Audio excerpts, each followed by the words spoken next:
Conosco por imagens aqui no nosso Jornal da Manhã, professor Marco Antônio Villa. Tudo bem, professor? Bom dia. Bom dia a todos. Tudo tranquilo. Tudo tranquilo. O professor, agora há pouco a gente entrevistou aqui o delegado Valdir, líder do PSL na Câmara. Ele afirmou que não sabe quem é o Olavo de Carvalho. Ele teve algumas falas críticas ao próprio governo. O senhor acha que a articulação do governo nessa semana é um ponto de mudança, já que alguns parlamentares foram enquadrados? Será que a partir da semana que vem começa a mudar essa articulação, principalmente em torno da reforma da Previdência, como nós sempre falamos aqui, professor? Olha, pensando analiticamente, né?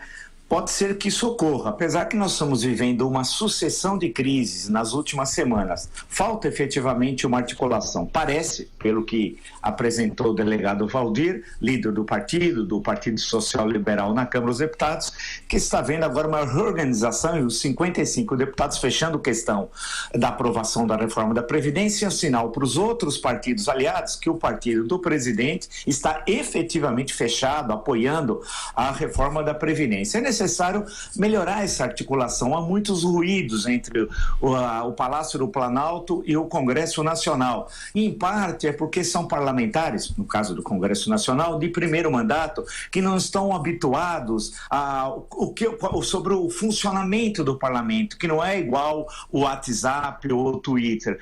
No parlamento, você precisa convencer, você não fala só para convertidos, você fala para pessoas que discordam de você, e você precisa politicamente trazê-las para o seu lado. Portanto, é um trabalho de convencimento e não de uma linguagem agressiva que particulariza o Twitter e o WhatsApp, entre outras redes sociais. A questão, portanto, é mais complexa. E do outro lado da praça, no Palácio do Planalto, o presidente tem de aprender a dialogar.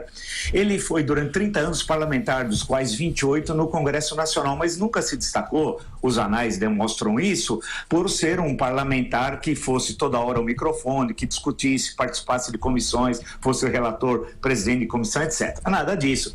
Ele teve uma atuação bastante apagada, né? E a história mostra isso. Isso não é uma fala, uma consideração, é uma constatação. Então ele precisa também aprender, e política e aprendizado cotidiano, a estabelecer esse diálogo, a ouvir, a conversar, a ter uma agenda melhor, né? Aí eu tenho destacado, falei até ontem sobre isso, ele precisa melhorar a agenda de trabalho dele, levantar mais cedo e acordar mais tarde. O presidente do Brasil, às 5 da manhã, está de pé e não pode dormir antes da meia-noite, né? Portanto, tem de trabalhar muito, senão vira Jaiminho Haddad. Então, tem de trabalhar bastante, ter diálogo, capacidade, estudar, pegar os projetos, ler, estudar, fazer reuniões, pequenas reuniões com um grupo de ministros, não reuniões ministeriais completas que são inúteis, viajar pelo país e entusiasmar o Brasil. Portanto, é isso, e ficar no Brasil, né? Infelizmente, domingo já vai zarpar. Essa que é a questão. Desse jeito, quer dizer, com diálogo, com capacidade de trabalho, com vontade de trabalhar, com espírito otimista, ouvindo, né? Saber que nós estamos numa democracia, não mexer no passado, as coisas podem melhorar.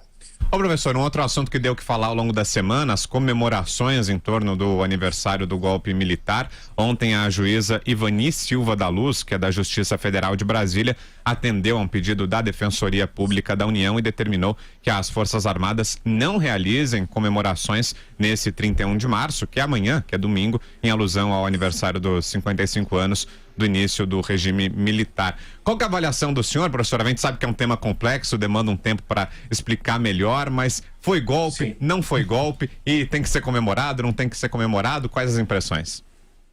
Olha, é necessário entender a história republicana brasileira. A história republicana brasileira começa com um golpe de Estado, que é o 15 de novembro de 1889. É um golpe militar.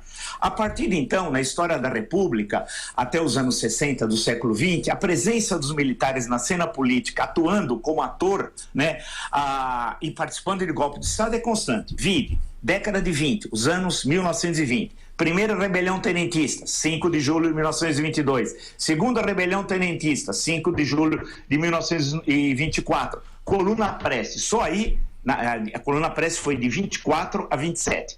Só aí nós já temos 3 participações militares e no sentido golpista. 1930, tem várias leituras, né? mas também é uma ação militar, tendo em vista que 15 de novembro daquele ano tomaria posse o presidente eleito, Júlio Prestes. E isso não ocorreu, porque a 3 de outubro de 30 começou a chamada Revolução de 30, um mês depois, Getúlio estava no Palácio do Catete como presidente provisório, cria-se o governo provisório, né, como chefe de Estado do governo provisório. Então, tem 30, depois a Revolução Constitucional de 32, é uma ação militar, claro que não tem o sentido clássico do golpismo, mas é uma ação militar, 1932. Intentona comunista, 1935, 1937, golpe do Estado Novo, 1938, rebelião integralista, 1945, 29 de outubro, queda de Getúlio Vargas, golpe militar, 1954, a crise de agosto, né, que leva ao suicídio de Getúlio Vargas, também está na lista. Novembro de 55, tem golpe contra golpe, né? O Marechal Lott é o elemento, a pessoa chave nesse momento histórico, então nós temos duas tentativas de golpe em novembro. 1961, agosto, setembro de 61, também a participação ativa dos militares em 64. Portanto, 1964 faz parte de um longo apanhado histórico de participação constante dos militares na cena política como ator político. E, quer dizer, nas divergências, a última cartada era o golpe militar. Nesse sentido, historicamente e sociologicamente, no sentido da sociologia política, 64 é um golpe de Estado. Agora, tem de discutir a conjuntura de 64, os vários golpes que tinha. A direita tinha uns 3 golpes, tinha golpes à esquerda planejados por várias tendências políticas e tinha o golpe também do João Goulart. Portanto, eu recomendo nesse momento estudar. Não falar via WhatsApp em 3 minutos ou com um toque no Google. Tem muitos livros, eu citei. E aí, citando em nome próprio, leia a análise do governo Jango. Jango, um perfil, Editora Globo, né? 61, 64. Lá você tem um retrato que foi o governo Jango. Leia Hélio Gaspar, As Ilusões Armadas. Somando tudo, inicialmente eram 2 volumes, foram para 4, tem mais um, são 5. Você conhece a história do regime militar. Passe pelo Hélio Silva, onde tem uma visão mais documental, publicado a primeira edição em 1974, é chamada assim, 1964, 2 pontos, golpe ou contragolpe. Também tem meu Ditadura Brasileira, a ditadura golpeada à esquerda e à direita, publicado em 2014, que aí tem um estudo amplo do regime militar. Em suma e para resumir, falta estudo, conhecimento histórico, trabalho no sentido acadêmico com as fontes e não panfleto. O presidente da República, muitos que estão falando sobre 64, não estudaram. Essa é que é a agressão no Brasil. Ontem eu falei sobre o Ernesto Araújo, há um culto da ignorância no país. Ninguém aprende em 3 minutos. Né? O aprendizado é um longo trabalho. Então, portanto, a primeira recomendação, estudo, vá a uma livraria, vá a uma biblioteca, estude e aí disserte sobre 64. Ô professor, é verdade que diziam que os militares tinham 3 grandes obras, a Rio-Niterói, a Transamazônica e o Tricampeonato Mundial de Futebol? Olha, é uma brincadeira, né, professor? Não, mas vamos lembrar o seguinte, o regime militar é muito complexo, 1964, 1985, nesses 21 anos não há uma visão unitária. Eu fui o primeiro, há mais de 10 anos atrás, a enfrentar essa questão e discutir seriamente, e na época com um bombardeio de todo mundo, discutindo que o regime militar ele tem 3 fases, 1964, 1968. Você não pode chamar de ditadura um período que tem os festivais de música popular, né, que você tem teatro opinião, teatro oficina, que você tem uma ampla literatura de contestação, isso é só para ficar em alguns exemplos. Não há ditadura, com a eleição de 1965, de outubro de 65, em 11 estados, porque as eleições não eram coincidentes, você não pode chamar de ditadura. Ditadura mesmo é 13 de dezembro de 68 a 31 de dezembro de 78, com a instituição, a 13 de dezembro, do ato institucional número 5, que você dá amplos direitos, é o ato mais autoritário da história brasileira. E não pode chamar de ditadura o período final, 1979, 1985. Que ditadura no mundo teve anistia como nós tivemos em agosto de 79? É absurdo falar em ditadura. Que ditadura teve eleições como a de 1982, né, com 5 partidos políticos, um deles apontando no seu slogan a todo momento a questão do socialismo, que era o Partido dos Trabalhadores, naquele momento histórico, entenda-se e tal.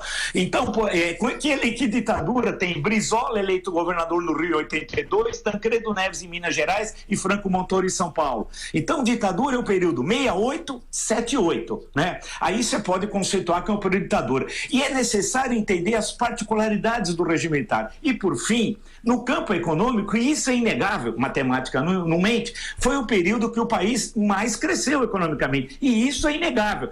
Não podemos esquecer as graves violações dos direitos humanos, né? A suspensão de direitos básicos de liberdade, a censura. Mas no campo econômico é inegável o crescimento que o país teve durante o milagre econômico, 1968, 1973. Mas se você puxar o período 74 até 78, ainda você tem um crescimento muito alto, o que dá uma média nessa década, 68 a 78 aproximadamente, de cerca de 6, 7% de crescimento ao ano. E é o momento das grandes obras de infraestrutura que são fundamentais para o Brasil moderno. Sem Itaipu, nós estaríamos no escuro, com vela. Agora, o que eu estou dizendo, só para concluir, é que é uma análise complexa o período do regime militar. Tem de ser entendido com essa combinação muito díspare entre crescimento econômico, repressão, obras de infraestrutura indispensáveis para o país e a censura.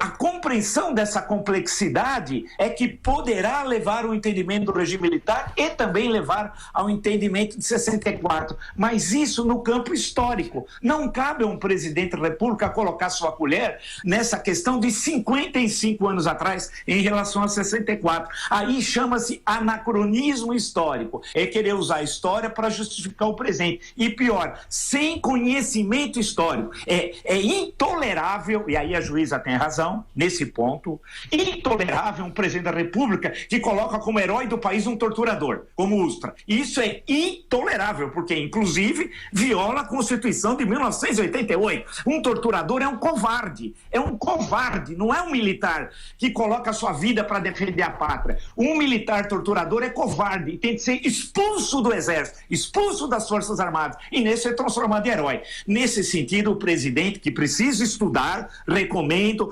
o bom presidente da República é o que estuda, que conhece o país. E o primeiro caminho, volto a dizer, uma biblioteca ou uma livraria. A partir de então, venha discutir 64 comigo ou com qualquer historiador que trabalhou no período. Professor Velez, só pra gente fechar, o Datavila para esse fim de semana, Corinthians ou Santos? Vai pra Itaquera, professor? Olha, não, Itaquera, né? Não? Não, na Arena BNDES, não. Na Arena BNDES, só quando for privatizada. Quando for privatizada, porque no momento a Arena é estatal, pertence ao BNDES, aí eu vou. Agora eu apostei, fui desafiado por Vampeta. Então, ele fez um vídeo, me desafiou dizendo o seguinte, que aposta quem vai se classificar, Santos ou Corinthians. Ele aposta no Corinthians, evidentemente, apostou um jantar. Aí eu tive de aceitar, e aceitei. Lá na Arena BNDES vai ser 0-0. No Pacaembu, na outra segunda-feira, vamos ganhar de 2-0. Pode registrar e vamos para a final e seremos novamente campeões paulistas. Professor Vila, bom fim de semana, um abraço, até segunda. Abraço a todos.